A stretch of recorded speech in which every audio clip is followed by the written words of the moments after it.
Hey guys, welcome back to my YouTube channel। तो आज का टॉपिक है Put your head on my shoulder। ये एक चाइनीज़ ड्रामा है जो ओरिजिनली मैंडरिन लैंग्वेज में बना है और चाइना से बिलोंग करता है। इसका अब तक सिर्फ एक ही सीज़न आया है जिसमें टोटली 25 एपिसोड्स है और हर एक एपिसोड्स की लेंथ 40 से 45 मिनट्स तक की है। बट लास्ट एक स्पेशल एपिसोड है जो 14 से 15 मिनट का है। इसका जनर है रोमांटिक कॉमेडी, मतलब कि रोम को। इसमें भरपूर ड्रामा, रोमांस और कॉमेडी है। ये ड्रामा एक नावल पे बेस्ड है और उस नावल का नाम भी Put your head on my shoulder। And ये रिलीज़ हुआ था अप्रैल 10, 2019 में। वैसे IMDb वालों ने इसे 8 आउट ऑफ 10 रेटिंग दी है। आप ये show Netflix and MX player पर हिंदी में देख सकते हैं। इसमें हीरो हीरोइन के नाम हैं शिनफेई एंड लिन यी। वैसे पूरी सीरीज़ हीरोइन की स्टोरी पे बेस्ड है जिसके कैरेक्टर का नाम है सीतुमो। सीतुमो एक हॉस्टल में रहने वाली अकाउंटिंग कॉलेज स्टूडेंट होती है, पर उससे एडवर्टाइजिंग की फील्ड में ज़्यादा दिलचस्पी होती है, पर फैमिली वालों की वजह से वो अकाउंटिंग स्टूडेंट बनती है। वो अपने करियर प्लान्स को लेकर श्योर नहीं होती है। वो बहुत ही कंफ्यूज लड़की होती है, पर बहुत ही मेहनतू होती है। और इस शो में वो अलग अलग जगह पे इंटरव्यू देने जाती है एंड बहुत मन लगाकर जॉब करती है। ये सब दिखाया गया है। सितुमो का बचपन से एक फ्रेंड होता है फुपेई, जिसे वो बहुत पसंद करती होती है। वो दोनों बचपन के दोस्त होते हैं और साथ में ही बड़े हुए होते हैं और वो उसके साथ बचपन से ही सेटल होने की सोच रही होती है। पर फुपेई एक फुटबॉल प्लेयर होता है। उसे गेम्स भी बहुत पसंद होते हैं, जिसकी वजह से वो सारा टाइम इन सारी गेम्स में ही लगा रहता है और सितुमो पर कभी ज़्यादा ध्यान नहीं देता। उसने सितुमो को कभी भी सीरियस नहीं लिया होता। सितुमो हर बार फुपेई की वजह से डिसअपॉइंट होती है और हर बार फुपेई की वजह से ही मुसीबतों में फंस जाती है, पर फुपेई को घंटा फर्क नहीं पड़ता। और इस शो में सभी लोग कॉलेज हॉस्टल में ही रहते दिखाए गए हैं और हमारे hero heroine and side actors वो सब भी वहीं पर रहते होते हैं। एक दिन सुबह सितुमो जॉब इंटरव्यू के लिए निकलती है और फुपेई उसे साइकिल पे छोड़ने को आता है और तभी उन दोनों का रास्ते में एक्सीडेंट हो जाता है और जिसके साथ एक्सीडेंट हुआ होता है वही हमारा एक्सीडेंटल हीरो निकलता है, गुए। और उस एक्सीडेंट में गुए और सितुमो उन दोनों के बैग एक्सचेंज हो जाते हैं और गुए एक बहुत ही ब्रिलियंट फिज़िक्स स्टूडेंट होता है जिसकी उस दिन एक इम्पॉर्टेंट एग्ज़ाम होती है और सितुमो का एक इम्पॉर्टेंट इंटरव्यू होता है। पर दोनों के बैग्स एक्सचेंज हो जाने की वजह से उन दोनों को अपना काम, मतलब उन दोनों का काम पूरा नहीं होता। गुए अपनी एग्ज़ाम नहीं दे पाता और सितुमो इंटरव्यू नहीं दे पाती। इसके अलावा गुए और फुपेई दोनों रूममेट्स होते हैं, दोनों हीरोज़। सितुमो एक बहुत ही एक्टिव बट कंफ्यूज लड़की होती है और गुए एक बहुत ही ब्रिलियंट पर शाय लड़का होता है। इस शो में काफ़ी अच्छा ह्यूमर दिखाया गया है और इसका बैकग्राउंड म्यूज़िक, साउंड ट्रैक बहुत ही ऑसम है और इसके सॉन्ग्स बहुत ही अच्छे हैं। फुपेई एंड सितुमो हमेशा सभी जगह साथ में जाते होते हैं। फुपेई उसे हमेशा वादा करता है कि वो सितुमो को वहाँ छोड़ने आएगा या फिर उसके साथ आएगा, ब्ला ब्ला ब्ला।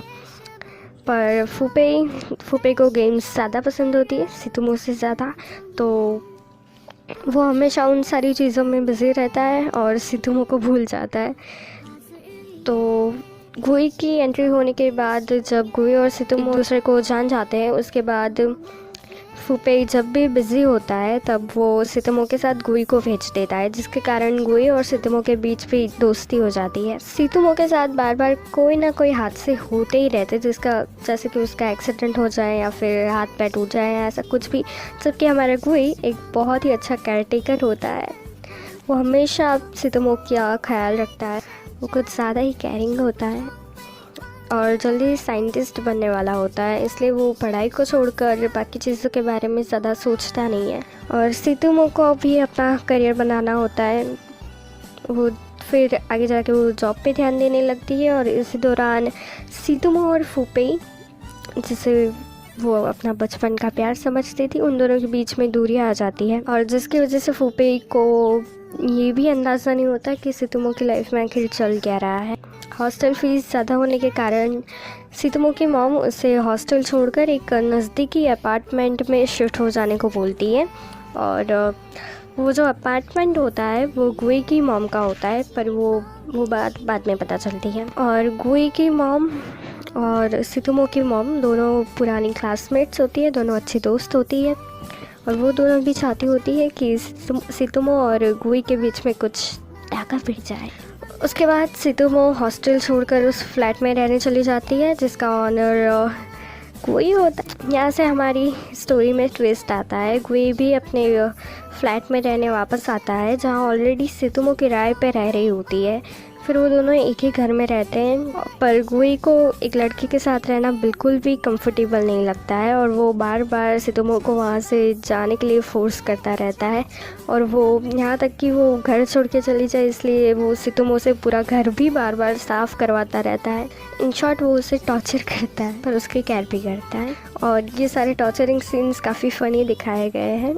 और ऐसे ही वो दोनों जब साथ रहते हैं तब एक दिन उन दोनों को फूपे ही वहाँ पर देख लेता है और सोचने लगता है कि वो दोनों लवर्स हैं। और अब उसकी दाल निकलने वाली, सितुमो चली गई। फिर उसके बाद आगे जाके एपिसोड्स में सितुमो की मॉम भी उसी घर में रहने आती है और वो गुई और सितुमो का ख्याल रखती है, उन दोनों के लिए खाना बनाती है एंड ऑल थिंग्स। और उसी टाइम गुई को सितुमो और उसकी फैमिली के लिए फीलिंग्स आने लगती है। पर सितुमो अब तक यहाँ इसीलिए रुकी होती है क्योंकि जब वो घर छोड़ने की सोचती है तभी उसकी मॉम वहाँ रहने आ जाती है। तो जब उसकी मॉम वापस चली जाती है तब सितुमो भी वो घर छोड़कर वापस चली जाती है वहाँ से अपने हॉस्टल।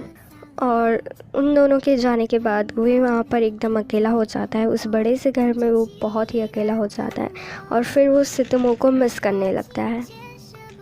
और तभी उसे समझ आता है कि उसे सितुमो के लिए फीलिंग्स है। और सितुमो की मॉम को पता होता है कि अगर वो वहाँ से चली जाएगी तो सितुमो भी वो घर छोड़ के जल्दी ही हॉस्टल वापस चली जाएगी। इसलिए सितुमो की मॉम उसे धमकी देके जाती है कि इसे घर में रहना, और पर फिर भी सितुमो चली जाती है। तो इसी वजह से गुई सितुमो को धमकी देता है कि अगर वो उस घर में रहने वापस नहीं आएगी तो वो उसकी मॉम को सब कुछ बता देगा। और इसीलिए सितुमो उस घर में रहने वापस आ जाती है। एंड फिर धीरे धीरे उन दोनों को साथ रहते रहते एक दूसरे के लिए फीलिंग्स आने लगती हैं। तभी उस टाइम फूपेई जो सितुमो से दूर हो चुका होता है, फूपेई सितुमो की दोस्त वांगशा के करीब आने लगता है। एंड वांगशा एक बहुत ही समझदार लड़की होती है जो बहुत ही क्लियर माइंडेड होती है, जो फूपेई जैसे लापरवाह लड़की को अच्छे से संभाल लेती है। एंड वो दोनों आगे जाके एक अच्छे कपल बन जाते हैं। और दूसरी तरफ हमारा शाई हीरो जो सितुमो को प्रपोज़ करना चाहता होता है पर कर नहीं पाता क्योंकि वो बहुत ही शाय होता है। वो सितुमो को प्रपोज़ करने के लिए बहुत अलग अलग तरीके अपनाता है जो बहुत ही कॉमेडी है, क्योंकि वो एक साइंटिस्ट होता है तो उसके लिए प्रपोज़ जैसी मामूली चीज़ करना बहुत ही मुश्किल बात होती है। और ये सारे सीन्स काफ़ी कॉमेडी दिखाए गए हैं। पर वो सितुमो को प्रपोज़ नहीं कर पाता, पर वो सितुमो की कुछ ज़्यादा ही केयर करता होता है, जिसे देखकर सितुमो को सब समझ आने लगता है। फिर सितुमो ही एक दिन उसे पूछ लेती है कि क्या वो उसे सच में पसंद करता है। और फिर उन दोनों की लव स्टोरीज शुरू हो जाती हैं। फिर आगे जाके इन दोनों की बहुत अच्छी लव स्टोरी और साथ साथ करियर वाली स्ट्रगल एंड बाकी कैरेक्टर्स की वजह से हीरो हीरोइन का जेलस होना और इस सब की वजह से बहुत सारी कॉमेडी एंड ऑल थिंग्स दिखाई गई है, जिससे देखने में आपको वाकई बहुत ही मज़ा आएगा। लास्ट में हीरो साइंटिस्ट बनने की वजह से वो जगह छोड़कर फॉरेन चला जाता है और 1 साल तक वहीं रहता है। फिर सितुमो एक दिन वहाँ जाती है फॉरेन उसके साथ, और तभी वो दोनों जाके चर्च में जाके शादी कर लेते हैं। फिर आगे जाके उनका एक छोटा सा क्यूट सा बेबी भी दिखाया गया है। ओवरऑल ये पूरी रोम कॉम है, तो अगर आपको लव स्टोरीज़ वाली मूवीज़ पसंद होगी तो ये सीरीज़ आपको डेफिनेटली पसंद आएगी। खैर, thank you so much for watching guys. मिलते हैं अगले वीडियो में।